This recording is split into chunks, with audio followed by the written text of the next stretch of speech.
First of all, what an honor to be in the room with all of you. Thank you for coming. Thanks for showing up. This is a full circle moment for me. You see, when I was a little girl, I would dress up and put on my mom's heels and grab the piece of the canopy bed that wasn't used as a canopy bed and turn it into a microphone. And I would sing. I would sing, I would perform. I even had some neighborhood girls down the street that would come over and be my backup singers. My parents would film us, and you knew that they were the backup singers because as I would sing, I would walk off to the side and push them away from me. So rude.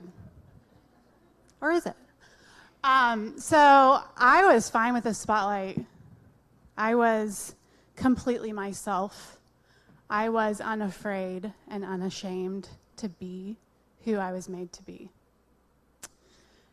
Somewhere between age 8 and 42, or a lot of places in between, that girl has gotten really quiet.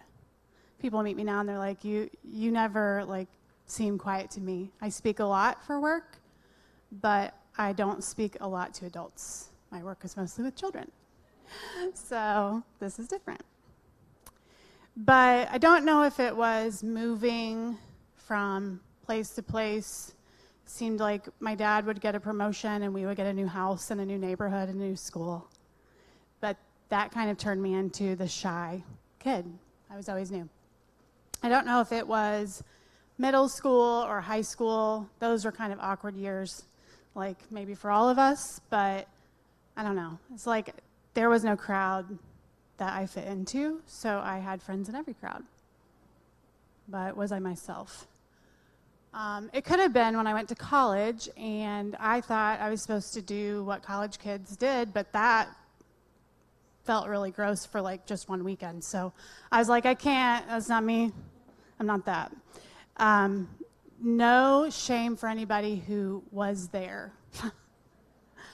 or was here. You might have been here. That just wasn't me. It didn't feel like me. And even in adulthood, I wish I could say that it was just childhood or adolescence or growing up, but also in adulthood, I have shown up and tried to be the perfect teacher and the perfect boss and the perfect girlfriend, the perfect mother, or girlfriend, and then wife, and then mother. You guys know the song. All of that perfection seeking has taken a toll on me. And luckily, I found this experience at a time when I can change directions. So for tonight, I decided to write a love letter to myself.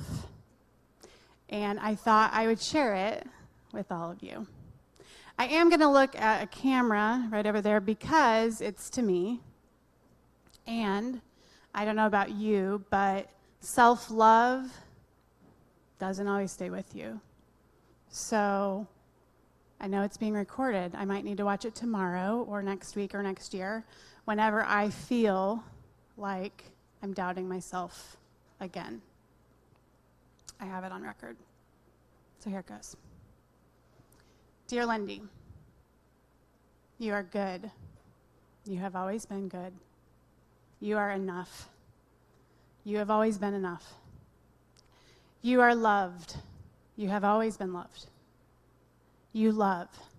You have always loved. From your earliest moments until today, you have had a heart to serve other people. But in the process, you have lost some love for yourself. You show up and want so badly to be a bright and shining light in this world, you can go ahead and stop striving because you're already shining. You're good. You've always been good. You're enough. You have always been enough. You are loved. You've always been loved. And you love. You've always loved. Now's the time to stand tall in who you were made to be. The world needs her, not the other one. No more shrinking back. No more letting other people's expectations matter more than your own. No more comparing yourself or your work to the work of others. No more spiraling out of control. Please stop. With how things could have gone differently or should have gone differently, what you could have done, how it could have been made better by you, it's all okay. You're good. You've always been good. You're enough. You have always been enough. You are loved. You've always been loved. You love. You have always loved. As you walked out, and we didn't hear this part of the song, by the way, so side note, Lyndie. The lyrics of the song say, I believe the children are our future. Teach them well and let them lead the way. Show them all the beauty they possess inside. Give them a sense of pride to make it easier. Let the children's laughter remind us of how we used to be. You've been doing that work your whole life, inspiring children to be who they were created to be, inspiring their parents to encourage them to be who they were created to be. And now it's time to do it for you. The irony of choosing that song is that in the music video, a young Whitney is standing on a stage, just like this one. She is learning how to love herself for herself, and that's what you're doing right now. You are good. You have always been good. You are enough. You have always been enough. You are loved. You've always been loved. You love. You have always loved. Never forget it. Love, Lyndie.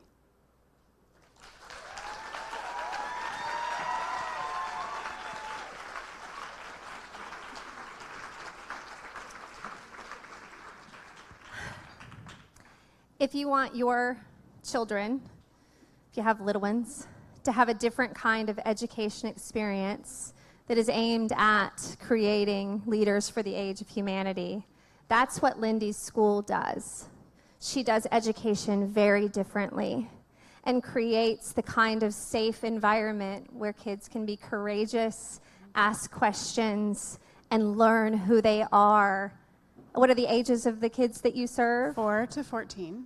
Right now, it'll be up to 18. Tell us just a little bit about the school and where Our you are. school is self-paced learning, and our tagline is find a calling, change the world. We believe that every child is a genius to be uncovered and to give the world a gift and to change it for good. And so that's what we do. I mean, come on. Come on. When I tell you that the work that these women do is literally changing the world, this is what we're talking about. Thank you for being you.